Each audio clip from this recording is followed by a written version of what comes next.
Assalamualaikum warahmatullahi wabarakatuh. Merong nagtanong sa atin tungkol dito sa hotdog na 'to. Actually, matagal na 'tong tinatanong ng mga kapatiran natin. So, may mga nagsasabi na bawal daw at may nagsasabi na pwedeng kainin. Ano bang tama? Hindi natin titingnan sa pangalan niya. Kasi kung hotdog, doon pa lang sa pangalan niyang aso, haram na. Pero ito ay katawagan lang po sa pagkain na yan. Pero hindi po ibig sabihin na aso po yung pagkain na ito. Okay? So hanggat ang pagkain na ito ay wala pong halong mantika ng baboy at hindi po karne ng baboy, ay mananatili po ang hatol sa pagkain na ito na hotdog ay halal po. Ang original po na hatol sa pagkain na ito ay halal hanggat walang halo na haram, wala siyang mantika ng baboy, wala siyang karne ng baboy.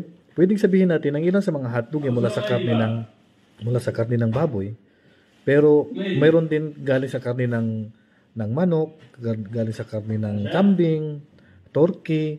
So kung ang karne na pinanggalingan niya ay halal, so ang hatol dito ay halal po. So ang alam ko po na yung mga binibinta po ng mga kapatid natin mga kamusliman sa mga market nila at mga barbecue na binibinta nila ay halal po hanggat sa ang ginagamit sa pagluluto din po at mga sauce niya ay halal, so halal din po ito.